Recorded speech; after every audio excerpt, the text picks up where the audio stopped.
Welcome to Rad Parenting. Joe Sib here with you with my co-host, Anea. Yes, we are in the den. We've had coffee. We've been talking, parenting, so many emails from all of you guys. Thank you so much. I always start the show with that because we get a ton of emails. I'm having a hard time keeping up, honestly. Yeah. And you know what? You got to answer some of those. Yeah, there's a couple on there that you need to answer. Okay. Yeah, one was like a serious question. I got one about, someone asked me about a band, another band question. Got a lot of band Joe people. takes the band questions. I take everything else. Yeah, it was like, should we practice? You know, am I practicing too much if I do 3 times a week? I was like, no, just when you get home, be a dad and put the guitar away. So that was nice. My response. In the studio right now, our guest today, I'm really excited about it. He's a comedian, he's an actor, but he's a friend. And a father. Yes. You know? And a human being. And he's super, super funny. Maz Jobrani, welcome to the show, Maz. Thanks for having me on the show, guys. And listening to your email talk there, I'll be honest with you, it's crazy because as a stand-up comedian now, we're all, not just stand-up comedian, but if you're doing anything that you're out there, there's so much social media. And it's crazy. I've been going through this myself where, you have Facebook, you got your Twitter, you got your Instagram, you got your regular emails. I just joined Snapchat for the first time. And it's crazy because you get all this stuff. And I always feel like answering everybody. But then at a certain point, like there's not enough hours in the day. There's not. Full-time job. Just There's a full-time job. Full-time job. And the thing that I also realized with doing this podcast, and you know this from being a stand-up, traveling, touring, now your book, your book as well as your movie, Jimmy Westwood, that opening up. You're getting it from different angles and feedback. And the thing that trips me out is when we started doing the podcast, I never anticipated people asking me parenting questions. Like I never, ever thought that, but listen, which is scary. And the fact that you're not an expert doesn't mean that they won't ask you. They still will ask you. And the fact is, we all have our own little tricks and secrets we've picked up along the way. I was just talking to a friend of mine who has one toddler, his 4-year-old, and they're expecting their second kid. So I was telling him the things that were taught to me from our doctor when we had our second kid. I have a 7-year-old and a 5-year-old, and the doctor said, when your daughter is born, so my son's older, my daughter's younger. When your daughter is born, when your son comes into the hospital for the first time, nobody should be holding that new baby because that will cause your son to feel jealousy. The baby should be in their crib, and then make the baby feel like they're part of the team that's going to be. I'm sorry, the toddler feel like they're part of the team. So you pick up things along the way. Or the doctor said have a gift that you give to your older kid with the first time he sees his sister as a baby, so he feels like she brought him a gift. I think we had the same doctor because literally when my son showed up, I had to go to the gift shop, get something for Chessa, my daughter. Yeah. And I just give her this stuffed animal. Why am I getting this? Oh, because we have this also. But that's my point is even if you're not an expert, you've picked up stuff along the way. Because we all know when you first have a kid, it's like you've just been thrown in the middle of the jungle in Cambodia and you're like, what now? Totally. You know? Yes. One of the reasons I have it on the show is I get the chance, Anea, to open up for Maz. He's taking me to San Francisco, doing shows here in Los Angeles. I actually met you on a parent show. I don't know if you remember at the Laugh Factory. Yeah, a while back, yeah. In Hollywood. Wait, what does that mean, a parent show? Well, they had this show. It was really cool. They had an idea. The club had an idea to do a show where all the comedians, either mothers, we had Kira Satanovich on there, Maz was on there. Just a parenting show where a lot of the comedy would be centered around having kids. They try to do that with comedy shows where you can also promote it in that way, so that you tell people like, hey, it's going to be comedians talking about parenting, so that then you get parents coming out to that show. Because parents, as you know, it's hard when you have young kids to get out. But if you knew it were a show about with parents talking about a lot of comedy about that stuff, then I think you go out and you laugh at the situation you're in. And you get a crowd too that also, because sometimes I think people get a little nervous. Hey, what am I getting myself into at the comedy show? And all the comedy that night was all about being parents. But the thing that was cool about too, the title, I always loved it. It was instead of the good, the bad, and the ugly, it was the good, the bad, and the funny.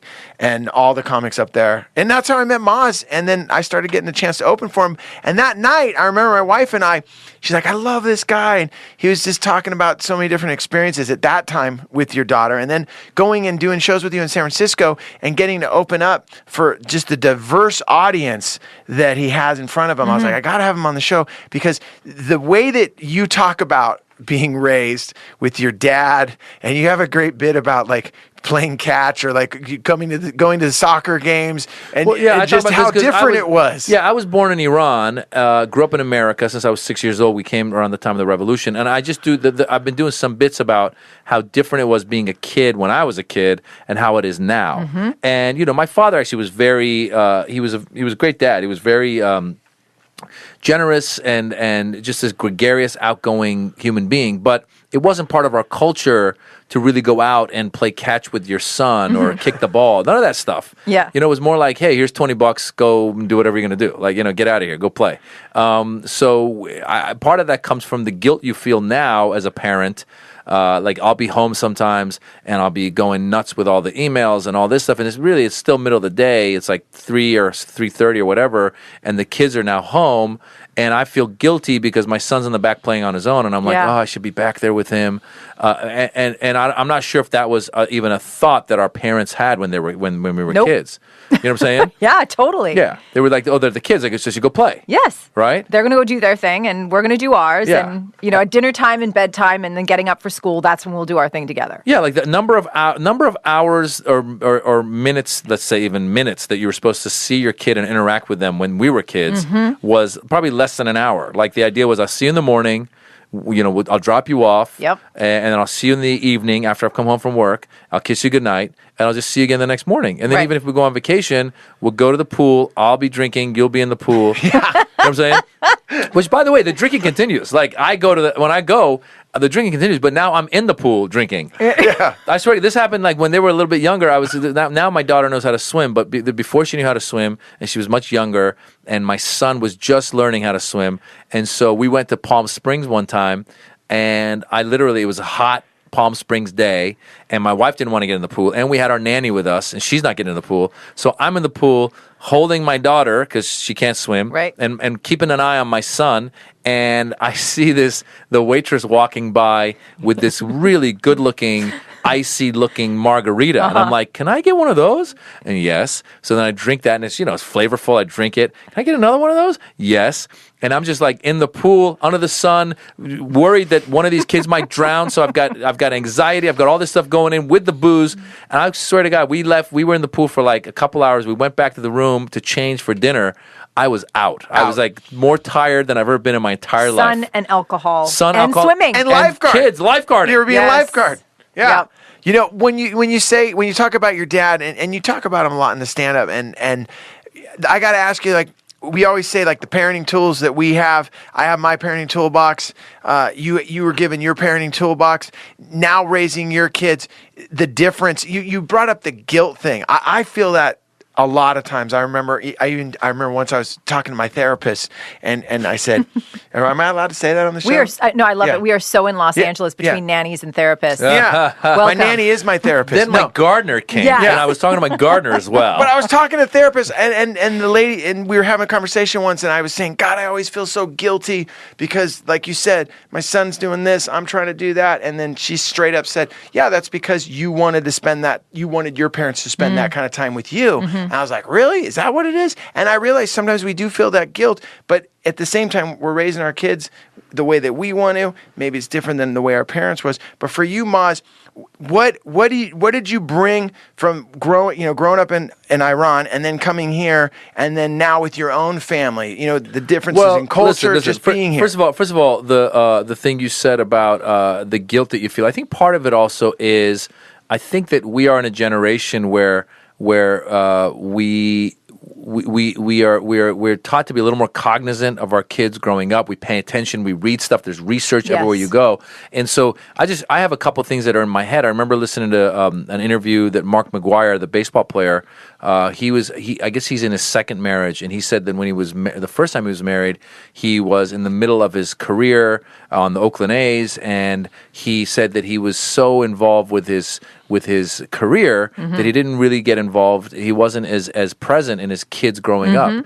And I, as a comedian, I'm always touring, and I always feel that I miss out on a lot of stuff. And so I'm very cognizant of that. Like, I get emotional sometimes when I'm not around. Like, my son just had his first sleepover, and I was like getting emotional at the fact that he's having his first sleepover, and I wasn't even there. I was in New York City trying to promote my film.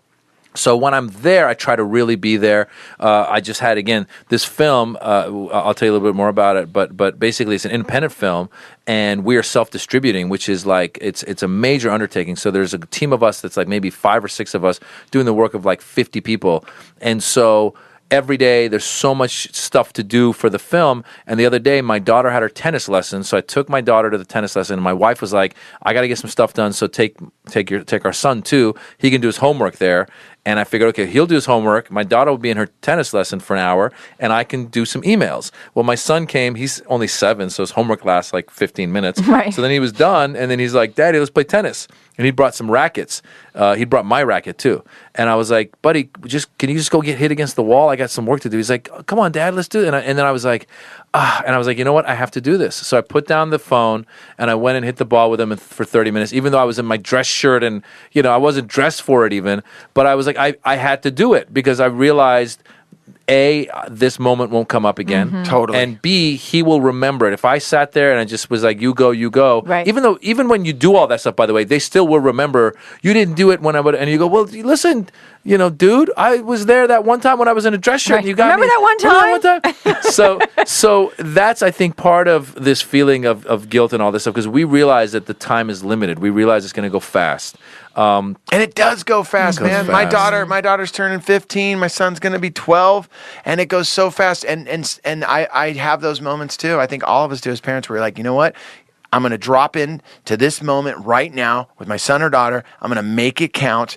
And then I'll go back, because your son's not going to go, Dad, remember that one email you sent? We were at the tennis club and you totally sent that. That was an awesome email. He's not going to remember of course, that. They don't know. Yeah. And they want they want you now. And that's the other thing is maybe, who knows, in a few years, I might be like, leave me alone, Dad. It will be. I promise you. I can guarantee you that. Yeah. That will be. So I think can we talk a little bit about you coming? So a lot of your comedy is about really bringing levity to a very serious sort of almost. Gosh, I mean, it's just so all-encompassing. It's become such a big part of living, particularly in this country.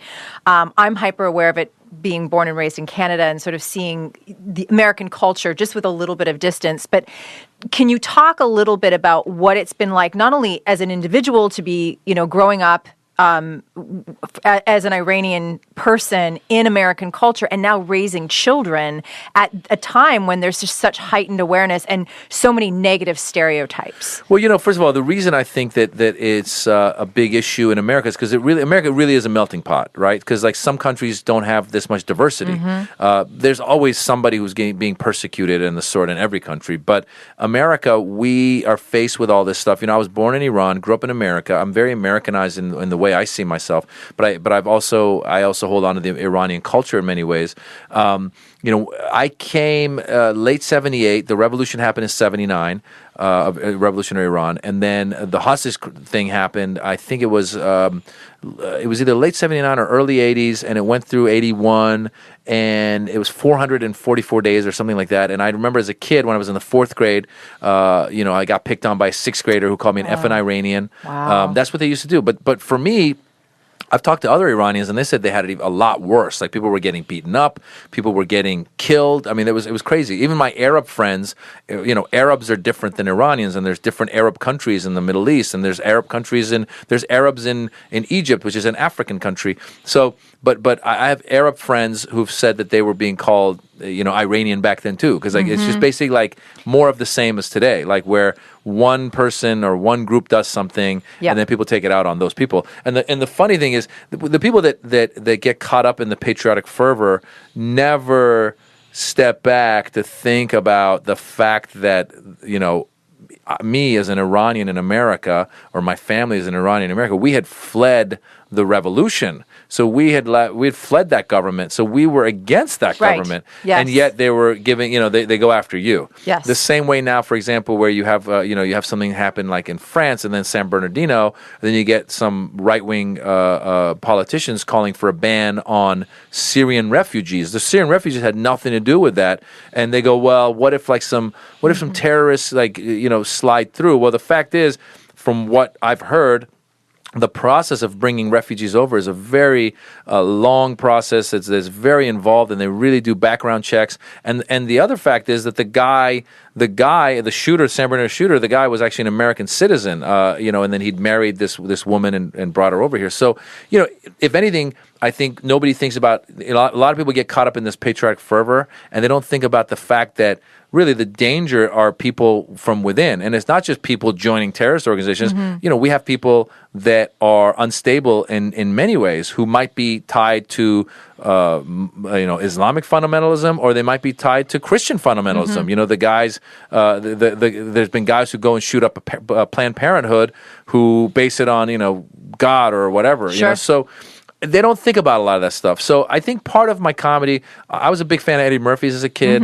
I wanted to be a comedian. Coming from an Iranian family, a lot of immigrant families, when they come to America, they want their kids to be lawyers, doctors, engineers. They don't want their kids to be in the entertainment business. Yeah. They don't even know that's an option. I wanted to be a comedian. My parents kind of fought me on that. I went to UC Berkeley, studied political science because I thought my parents had convinced me you should be a lawyer. So I was going to be a lawyer. Then I decided I'm going to be a professor because I thought, well, that's a good compromise because it's a prestigious job, but I also get to be in front of people. So I got into UCLA PhD program, studied get my PhD in political science. And then I realized, you know what, you live once, you got to do what you love. So I dropped out and I started pursuing comedy and the sort. And when I first started doing comedy, I was actually in my mid-20s, which was late. I was 26 years old. It's late to start comedy. But when I first started, I took a stand-up comedy class, and the thing that I was taught was talk about what makes you different. So I started talking about growing up Iranian in America. So right out the gate already in like 98 when I started, I was talking about growing up in America as an Iranian and some of those things.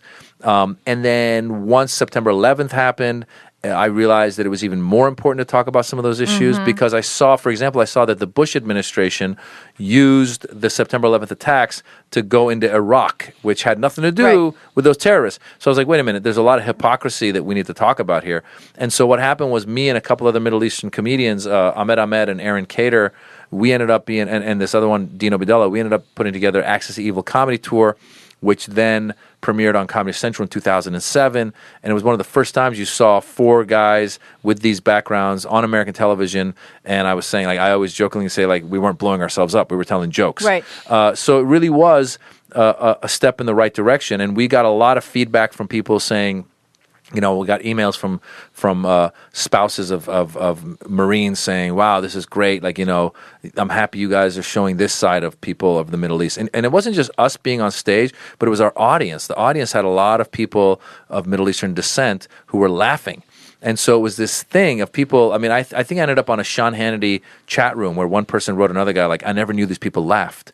Because you don't see us laughing in American film and television. So anyway, we just kept pushing forward. And then as you evolve as a comedian, I've been doing it now for 18 years. As you evolve as a comedian, you talk about other things. So now I do a lot of material about my kids, but I still continue to talk about the stuff that goes on. You can't not talk about Donald Trump. You can't not talk about some of the, it continues to happen. Another kid, this Iraqi kid who was probably, I think, in his mid-20s, was getting on a plane from L.A. to the Bay Area, speaking on the phone with his dad, speaking Arabic on the phone. Passengers heard him. They kicked him off the plane. The kid was just talking to his dad. Yeah. That kind of stuff's happening. Well, and I think what's important and really powerful about doing it through comedy is comedy disarms people. So this whole thing that you're saying about, ignorance is dangerous. Fear is even more dangerous because we just our brains shut down. Whatever we do actually know, that gets shut down, and we're just totally coming from a defensive place. So I think what's beautiful and really powerful about you using this in your comedy is that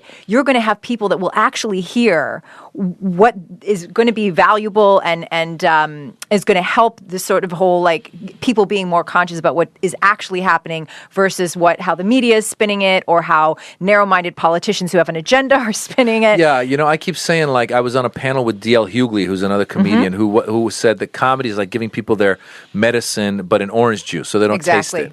And it has been. It's been a situation where, I don't know how many. I mean, I've gotten emails of people saying, like, another guy emailed saying, after September 11th, I hated all Arabs, all Muslims, all people of that ilk. And he goes, seeing you guys made me change my mind. And I know my family still hates those people, but I'm going to explain to them that most of the people from these backgrounds are good people trying to live their lives. Yeah. Even Anthony Bourdain recently did a Parts Unknown where he went to Iran, and he was saying, he's like, even he who's traveled the world, he goes, I was so surprised by what I saw versus what I had expected, which was, he said, they were the most hospitable people I've ever seen in my life. And that's what he went through. So are your kids, but this is the reality. The reality is, but you're an adult male who can, take things with a grain of salt and know what's coming at you. But when you're raising two children who have, this cultural background, and it's something that we think we can identify physically as well as, what we actually get to know about a person, have they been facing, or have you had to do things to insulate them from? Them not yet. They're still young enough. My wife's Indian, I'm Iranian.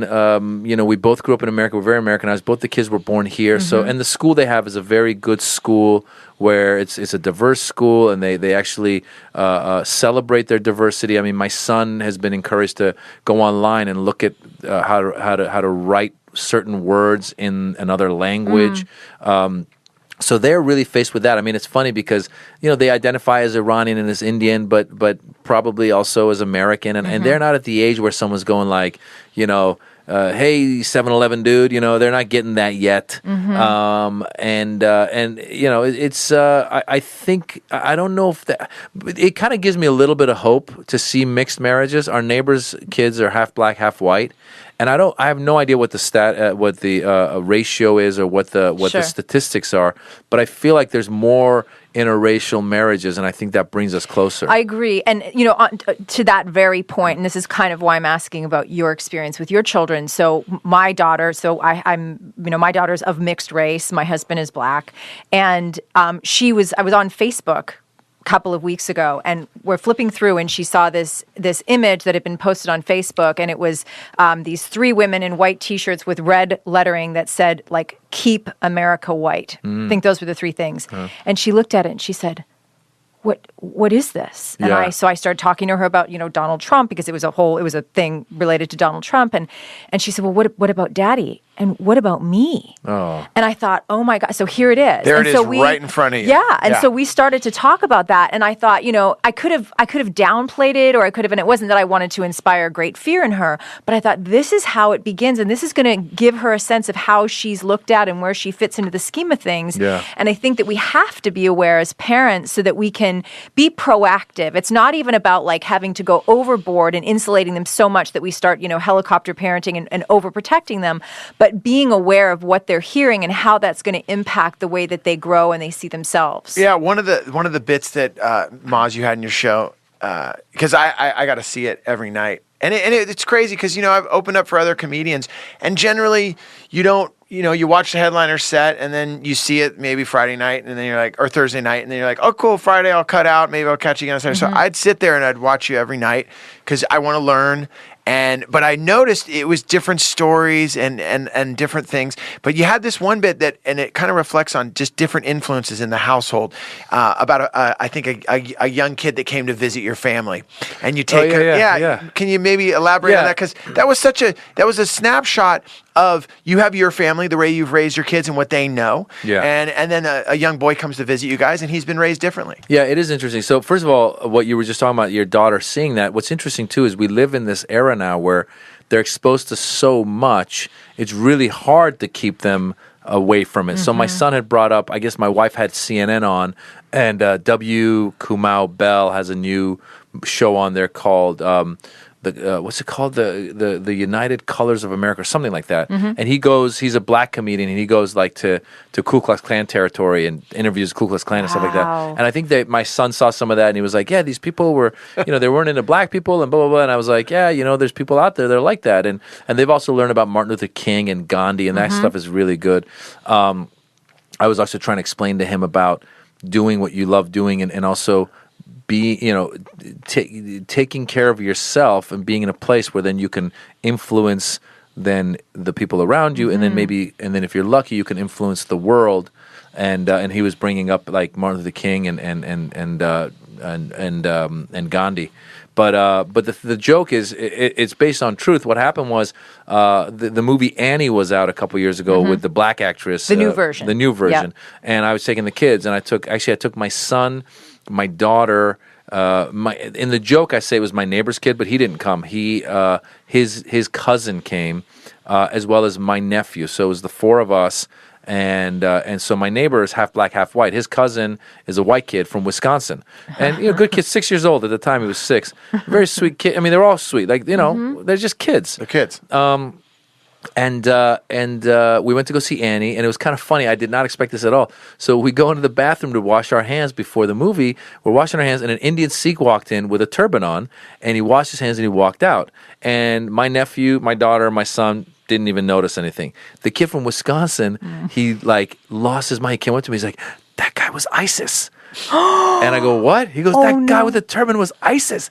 Wow. And I was like, "No, dude, that's not ISIS." I go, "That guy's an Indian Sikh." I go, "Calm down."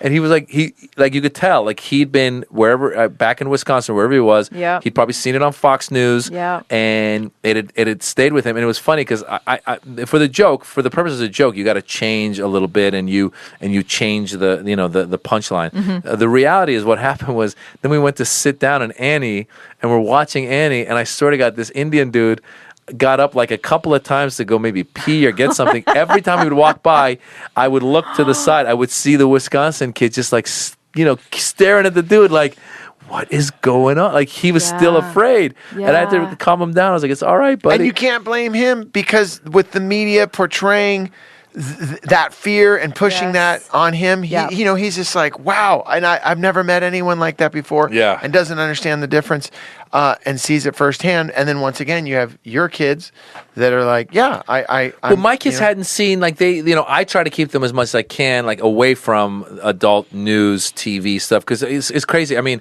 I was listening to, I was in the car with my son. Usually when we're in the car with the kids, I either have the radio off or I'll have music on so they can play, listen to different songs. I don't usually listen to NPR when they're in the car. As a matter of fact, it's funny because I did a tweet one time. I was like, that moment when you drop them off and you turn on NPR and you're like, yes, it's like I'm back into my own world. So I was driving with my son and he was kind of tired, so I was like, I'll listen to NPR while he's in the back. I think he was reading a book.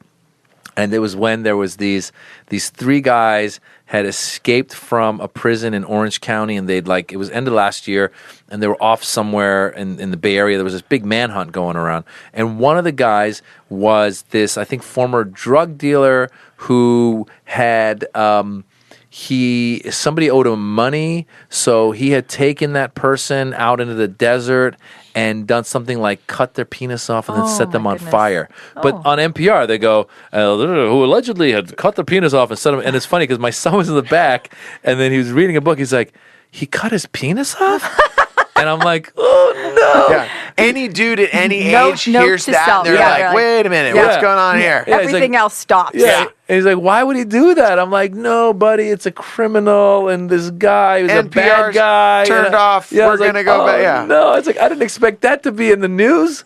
So you just never know what's coming if you have that adult programming nearby. So I try to keep it off. My wife sometimes has the TV on. The Kardashians are on. The CNN is on. Almost as dangerous. It's more dangerous. My daughter even said, it's funny because we all have, everyone had New Year's resolutions, and my wife's was to cuss less. And, every time she cusses, the kids go, Mommy, your New Year's resolution.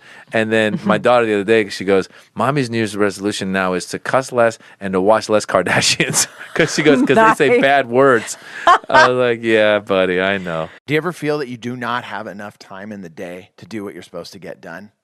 You're going to work. You're maybe trying to hit the gym, but you forgot that, I got to pick so-and-so up from daycare. I got to get my dad over to his doctor's appointment. I wanted to pick up the house before I left. Wow, check it out. How am I going to get everything done? Well, I'm going to tell you right now. Go to care.com. Care.com. Care.com is the world's largest digital marketplace for finding and managing family care. That is right. Family care needs can be unpredictable. You got sick kids. You need someone to stay home. Man, both parents are out there trying to make a living. Your kids get sick. Who's going to stay home? Who's going to miss out on that cash? Now you go to care.com and they'll have someone for you that can look after your kids.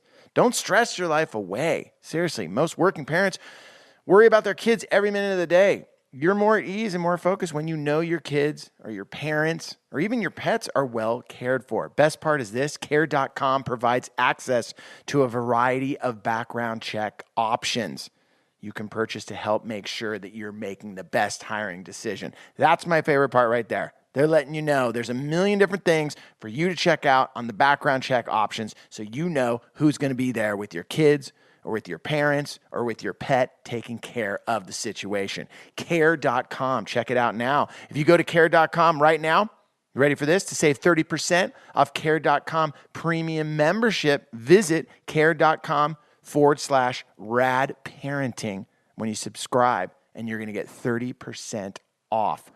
Like I said, the world's moving a million miles an hour. You just want to take care of your kids and all the responsibilities. Let Care.com help. So I am wondering, because now that I'm getting to know you, and I'm obviously politics occupy a lot of space in your brain as part of your educational background.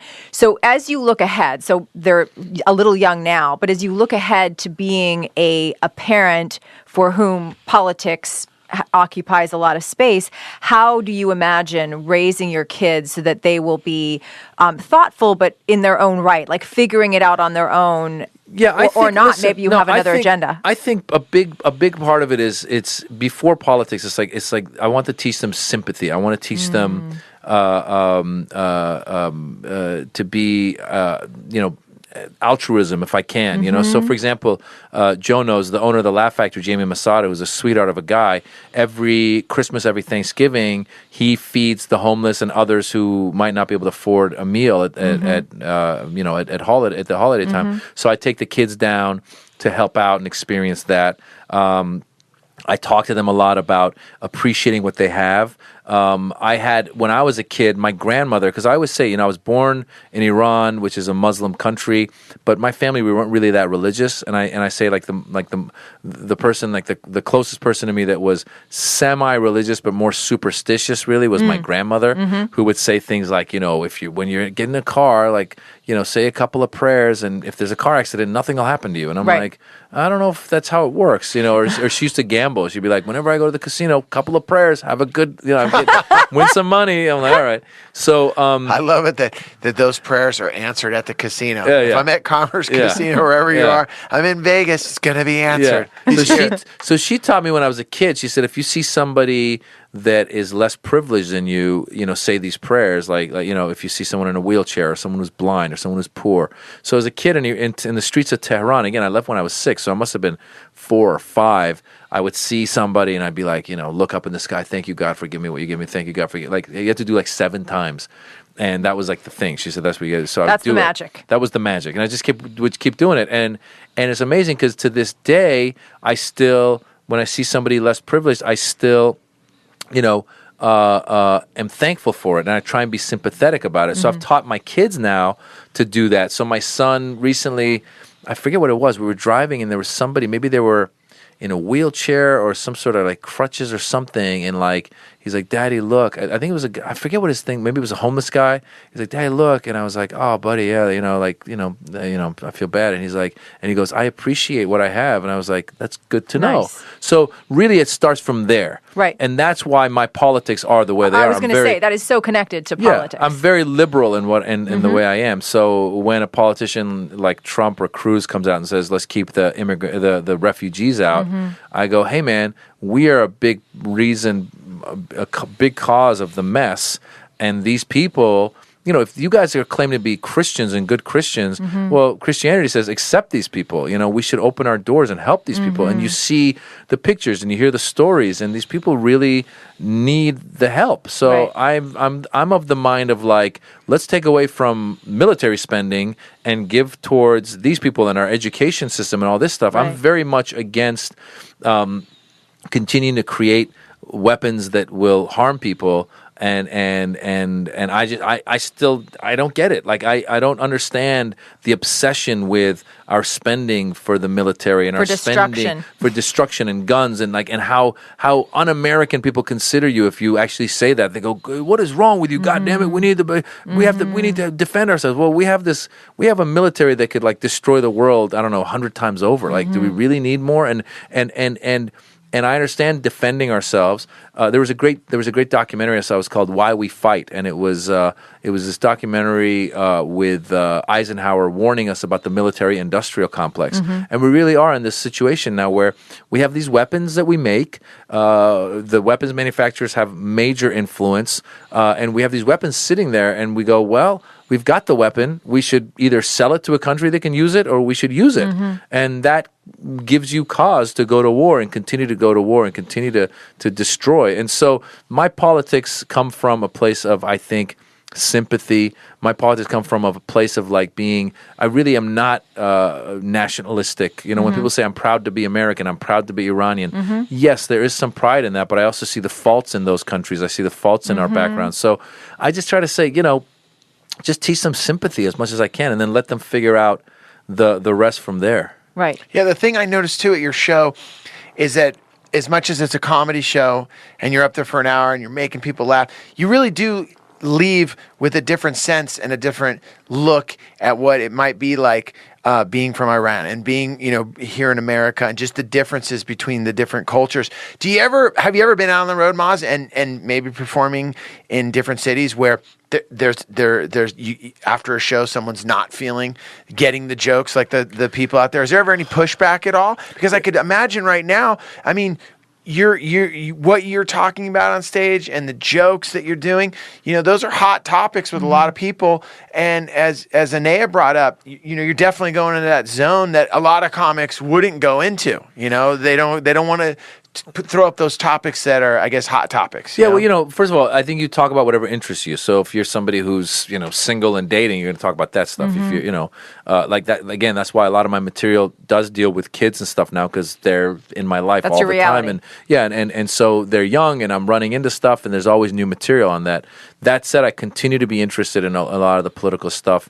And for the most part, I'm lucky that I've got a fan base that comes out to my shows, so they kind of know where I'm from and mentally, you know, and so they will either be, you know, it tends to be like people with either a Middle Eastern background or liberal people that aren't of Middle Eastern background. They know what they're getting into before they kind of know what they're getting into. That said, you know, you do end up sometimes with like, oh, a bachelor party showed up or a bachelorette party showed up or whatever it is, or you end up at a show, let's say, in LA. I'm saying Comedy Store Saturday night. Yeah, you do end up with shows like that. And there's been times like, you know, I was at a show recently at the Laugh Factory. It was kind of I don't know if it was a Wednesday night or something, and I'm doing my act. And I saw there was like, actually there were these Canadians who must have been more conservative, which you know, I guess they were kind of in a booth in the back, and it was a light night anyway. So and so a lot of times when people have been there for a couple hours, they'll get up and leave anyway. But I saw this guy who I think they were kind of drunk anyway, but they got up and they left kind of middle of my act. And then afterwards, when I was outside, the door guy there was like, he's like, oh yeah, man, that guy walked out. He was like, man, I don't like that last comedian. You know, I don't like politics. You know, why are they talking about politics? And I could tell usually when people say that, there's somebody who's conservative that doesn't want to hear any of it. And I always go, I mean, I can't please everybody, so what am I going to do? And also, by the way, there's comedy in politics. Because some people do say they don't want any politics in their comedy. Right. And I'm like, well, geez, like let's just ignore real life then. You know, that's part of real life. I agree. But it's sort of like, let's keep it vanilla. Let's make sure everything is just, you know, yummy or easy or, you know, not going to push any buttons so that everybody's just, you know, content. Yeah, and that also means that certain politics are okay. Like you can make fun of, like, you know, you can do jokes about, you know, these Arabs and these Muslims, you know, like this guy was like, you know, whatever, like they're all trying to blow us up, but we should go over there and we should take our, you know, I've heard comedians say things like, you know, we should get, you know, Suge Knight and a couple gangsters would go over there and we should kick their ass. And they're like, yeah. But as soon as you sit there and you turn around and you go, you know, hey, you know, our government went into Iraq for, you know, kind of bamboozled us. They go, whoa, what are you talking about? Why are you criticizing the government? You're not a patriot. And I go, actually, patriotism is criticizing the government. That's the beauty of this government. Yes. That's why as being born in Iran and being able to look at what's in Iran right now and all the lack of freedoms, because a lot of times when you bring it up, people go, why don't you just go back to Iran where you can't express yourself? I go, that's the whole reason I'm here. It's because That's I why we can't left. express myself. I love this country and I'm staying and I can't, and we should criticize. So question right now, Maz, right there where you're saying all of that, the kind of conversation you're having right now at your house, your family, friends over, we're hanging out, we're having a few beers.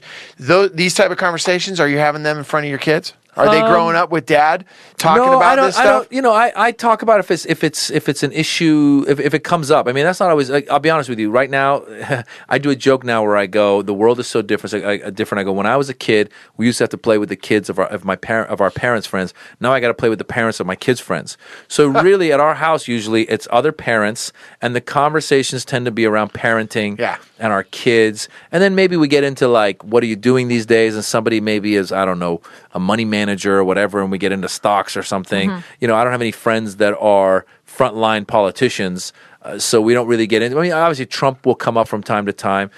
Sometimes you're a little wary if it's like the kids, if it's the friends, if the parents of the kids' friends, like you don't want to get into a debate with them about it. Like one of my closest friends actually is Republican, and we got into a discussion about politics and the stuff, and he's more fiscal Republican. But the problem becomes a lot of fiscal Republicans now are so anti-Hillary that they are voting for Trump. And so I'm sitting there in a conversation with him and trying to go, hey man, like, don't you see all the other baggage that comes with it? And then he kind of is coming back going like, well, don't you see the state that we're in right now because of Barack? And in my opinion, I love Barack. I think he's done great. So I'm always like, dude, I don't mind. I mean, the fact is, taxes for people of a higher income did go up under Barack.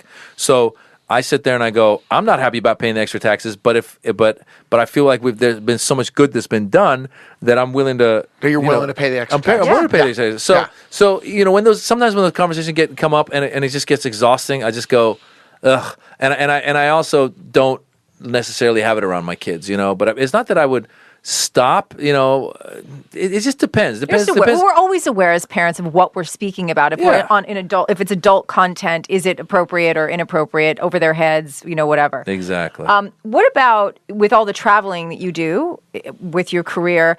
How we keep asking our guests that have these like crazy careers, how do you manage? How do you do the balance? How do you do the balance? How do you manage to be a present parent and be, you're managing yourself as an individual? Well, and also on top of doing it on your own, like with the movie that just came out, and we're going to go into that in a second. But the movie that came out, he's Maz is no different than here at Side One Dummy. He's his distributor. He's the writer. He's in the thing. He's out there promoting it. So it's different than dad goes away and then cruises back in. It's like your mind has to be in that mindset all the time of 2-3 months ahead. Listen, I try to be as present as I can when I'm back. So even like my wife, my wife doesn't work right now, but I know, like, our kids are 7 and 5. So I know how hard it is to hang out with a 7 and 5-year-old for a long time every day. And she wakes up in the morning, gets their food ready, gets their lunch ready, drops them off, has a few hours to go. And actually, she's got a couple of projects she's working on. So she goes, gets, works on the project, gets her workout in, then has to pick them up, then take them to the class, and blah, blah. So I know what she's been going through.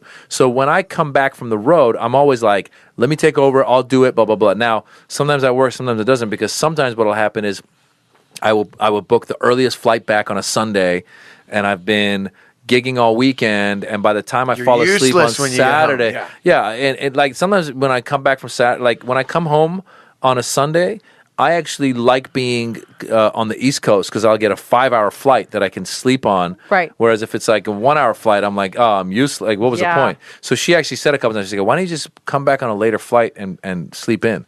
But I try to be as hands-on as I can when I'm home. I sometimes, because whenever you get emails and you get texts and you get tweets and all this stuff, you feel like you have to answer them right away. But sometimes when I put it away even last night, for example, my daughter's been taking piano lessons, so I'm renting this piano, and sometimes just for no other reason, I'm like, this thing's going to waste if she doesn't practice this. So last night I was like, let me just sit down with you and let's go over it. And she started, and we had this amazing light bulb moment because she was at first doing the scales, and she was kind of bored with it. And then she was doing this book, and she was kind of bored with it. And she's like, I'm done. And then her teacher just taught her. Let It Be, but not the chords, but just to play the note with the chords. And so I put it on my phone, and she started doing it, and then the next thing I know, it clicks in. She's only 5. It clicks in, and she's really doing it, and she keeps doing it. And then I was like, and then I had to do a Skype call, and I was like, I'm going to go do this. And she just stayed there, and she just kept doing her thing. And I was like, oh, wow, what a great thing that just happened, because I spent 10 minutes to get her to this point, and now she's taken, and then afterwards, my wife, we were all like, we're so proud of you. She was like, she was glowing. She was like, even my son, the 7-year-old, came over and sat next to her. He's like, I'm proud of you. And I was like, this is great. So it was a great moment. So I try as much as I can to be present and active. And I mean, for example, I love sleeping in the mornings, but I still get up at whatever it is, 7:15, 7:20 to get my daughter dressed, and I help get them out of the house. And that's how I do it. I think being... it's the quality of it, not the quantity of it. I love going to my son's soccer games whenever I can. And I also try to make it so that when I'm touring, if I can, I try to leave leave as late as I can go and come back as early as I can go. Sometimes, like recently, I had to go do tours in Europe, so I was gone for like 2-3 weeks. That's really hard. But for the most part, I will work around getting, seeing them as much as I can. Or, for example, I have shows in New York. I'm taking them with me. I have shows in Australia. I'm going to take them with me because over the summer. I intentionally scheduled the Australian shows to during their break. So now we're all going to Australia together. So as much as I can, I do that stuff. And really, I was talking to somebody else about this. If somebody were to say to me, listen, we're going to give you a grant for the next couple of years, and you can do whatever you want. You could add it to the amount of money you have coming in and make more money, or you can do whatever you want. I would say, you know what I'll do? I'm gonna keep that grant, and I will stay in town, and I will gig at the comedy clubs in town. I love gigging. I love getting on stage, but I love getting on stage. I used to go like 4 nights a week. I'll do both Comedy Store and Laugh Factory, so that's 8 spots. Sometimes if I get tired, I'll cut it back a little bit. But that allows me to have the creativity. That allows me to have like a one-day night with my wife, and then throughout the days be home. Like I would do that if I could in a blink of an eye. Tell me, for you, what is the most difficult thing about being a parent? So like all the other stuff, like the circumstances and the fact that you have this, crazy career, that aside, what have you discovered for yourself is the most challenging part of parenting? Well, I'm learning more and more. Like I give advice that I got to take myself sometimes. Like I remember I was talking to this guy who was a single dude, and he works at Google, and he said, come take a visit. So we went with the kids and everybody, and I was trying to explain to him, I go, if you put adult expectations on a kid, you're going to be disappointed. And I find myself sometimes getting frustrated with certain things that they do. For example, even just yesterday, when I went to pick up my son from his tennis thing, he shows up and he's got like his racket in one hand, the bag in the other hand, and he doesn't have his bottle of water. And I'm like, hey, buddy, where's your water? And he's like, oh, yeah. So he goes to get the water, and the cord is at the end on the other side. And I spend like a minute or so, or little less than a minute, talking to a friend of mine there. And then I turn around and I start walking towards him, and I look down. He's not even close to the court. He has been distracted, because that's what happens when they go from point A to point B. It's like I said they take so many detours. I said they're like a human pinball. They just start going like this, and I have things to do back at the house. So now it's getting like my blood's starting to boil. Like, what are you doing? And I go, okay, wait a minute. He's a kid, and they see a butterfly and they chase it. So I could just try to relax. That's the hardest part, is to remind yourself to relax. Or for example, I was talking to this other mom who she said her husband is kind of a messy dude. And I go, so does he get bothered by the mess the kids leave? And she goes, no, he doesn't even notice it. And I go, on the other hand, I walk with my head down a lot and I'm seeing stuff on the ground. So I said, if you want to remain sane as somebody, and I'm not like super clean, but I'm relatively clean. So if you want to remain sane as somebody who's got those issues, you kind of got to walk around the house with your head up, because the chances are you're not going to see all the Legos and all the other crap on the ground. So it's things like that, reminding myself that they're kids, reminding myself to be in their world as opposed to expecting them to be in my world. And that's such a great point that you make, because as we grow up, we stop chasing the butterfly, and you're just like, I will get water, I run back, and then you're just 100% not focused on anything except getting the tasks done that you've been asked to do. Because part of that is because of what you do. Like, I'm lucky that I'm passionate about what I do, but with the success and whatever comes, more and more comes. Like the movie, like you've been talking about, like this movie. So I co-wrote it, I co-produced it, I star in it.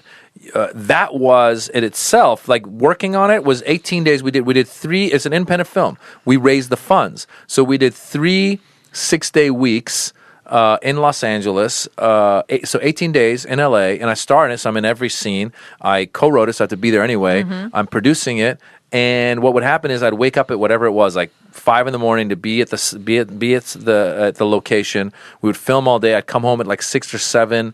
And then the next day I have to shoot again, and I'm thinking about the next scene, and I'm thinking about the scenes we shot, and there's other stuff going on. So as much as I want to be present and with my kids, I also want to get them into the shower, teeth brushed, read the book, kiss them, good night, so I can get back to what I got to concentrate on. But again, you got to just remind, and then, by the way, it doesn't end, because then the movie now was self-distributing, so it's like more, like, this has been the hardest I've ever worked. I mean, Joe knows, like, I was in New York for the opening doing Q&As and doing interviews and being present and taking pictures. So setting up the places to show the film. Yeah, there's a lot going on. While we were in San Francisco, having to all right, this is where we're going to show it in San Francisco for these days. And I would think that with the age that your kids are at, they're conscious of when you're there or you're not, and yet they don't necessarily fully have the capacity that you could sit down like you would with a 10-year-old and say, here's what's going on with daddy. And using it as a teachable moment to be modeling, being passionate about your work and giving it your all for periods of time when you need to do that. Well, they have that. They still have that thing where, my daughter used to be the only one who did it. Now my son does it too, where they will walk up to you if you're on the phone or on the computer or in a conversation, and they would just start their conversation like, Daddy, so the thing that happened was, and I'm like, buddy, I'm in the middle of a conversation right now, and I'm trying to really teach them to not do that. But at the same time, like I said, like if it's a computer thing, if I'm on the emails, I'm trying to be like, all right, let me just get away from this. If nothing else, even spend like 5 minutes cuddling and kissing, and then going like, all right, now daddy's got to do some more of this, go read a book or whatever it is, Dropping in to the parent, being the parent, and then also giving them the heads up. That's the thing that always worked for me, is if you let them know, hey, I'm here right now to do this, and then I'm going to step away and work. Because I also feel it's important for kids to know that mom and dad have to work and have other things going on besides you're the center of everything for me right now. Yes. Because we also live in a world now where it's a lot more mobile. It used to be you have to go to the office, be there to whatever hour, and then you come home. But now, you're all over the place. Your phone's with you. Yes. I wake up in the morning, I'm on the phone. Throughout the day, I'm answering emails, I'm tweeting. And I'm trying I really want to get to a point where I wake up in the morning and do something else before I check my phone. But it's become impossible recently. It's really tough, because I use it as an alarm. So maybe if we get a real alarm and just put this stupid thing in another room. Yeah, cannot look at it until at least 30 minutes after. Yeah, but at this point though, right now you're in the middle of a project. That's not realistic. Yeah, it is. When you're in the, you got to see this whole thing through. You got to see the whole film through, that whole and that moment in time, and then that's when you go, okay, I can put the phone away. Because it really is that balancing act.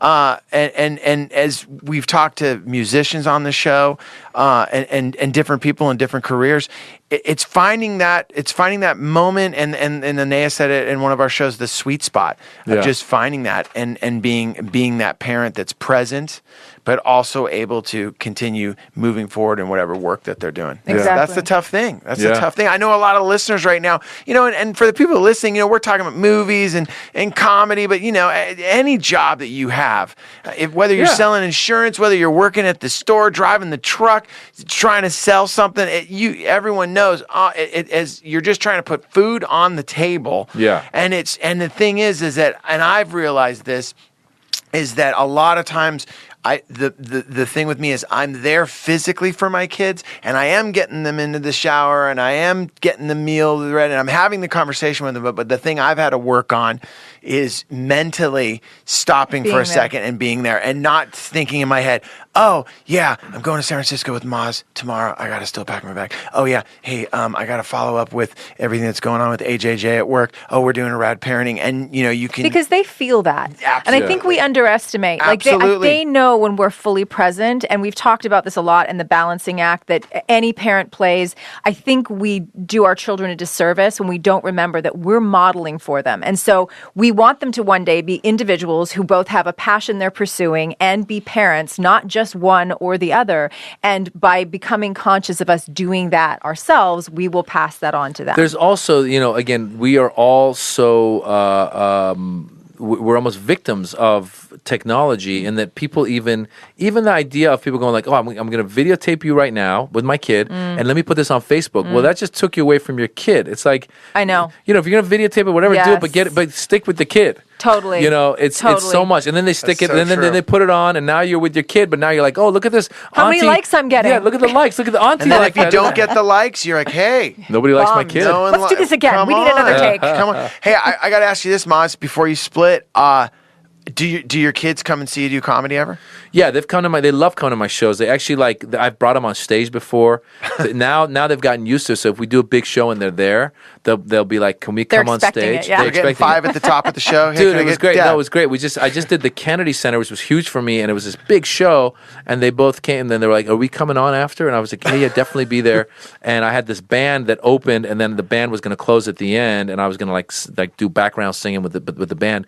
And it was the coolest thing because they came out and they had like a tambourine, and there's videos of my daughter jumping up and down on stage, and my son playing the tambourine and just having a great time. So great. And I'm so proud of that. And it was the funny thing is, though, also trying to be a good parent, but I was hosting the Just for Laughs Festival in Montreal with a bunch of other comedians, and my comedy is relatively clean. But then the other comedians were like dropping F-bombs and all this stuff. And my son's in the audience just watching, and I was like, what are you gonna do? It's part of life. I love the photo. I love the photo that you showed. I think it's your son, and I think you're at the White House, and there's this photo. Is the one of him with his head in the couch? Is that yeah, he's everywhere. There's this great photo of Maz. Where are you at in this photo? Which one are you talking about? Which one? The one where he's standing on his head. It's like this great group photo of them. It's very like prestigious photo. Is when no, you're talking about the one with where your son's standing on his head in the the one that's so there was a funny photo that somebody got, because my daughter loves dancing and all this stuff. So there was a Persian New Year event at the White House recently. I performed, and then I introduced Michelle Obama, which was amazing. And we're in the side room at the White House, and there's these traditional dancers that are seated in a semicircle, and my daughter is on one of their laps, smiling, beaming, having a great time. And behind them, you see this chair at the White House with these legs coming out of it. My son is doing like a headstand at the White. I'm like, he has no idea. You don't even see the body. You just see legs coming out. I hope you have it printed in a frame. Photo. That's so awesome. Okay, I have to ask one last question before we let him go. Here it is. Yeah. Are you aware? Do you or do you not feel like you parent differently with your son versus your daughter?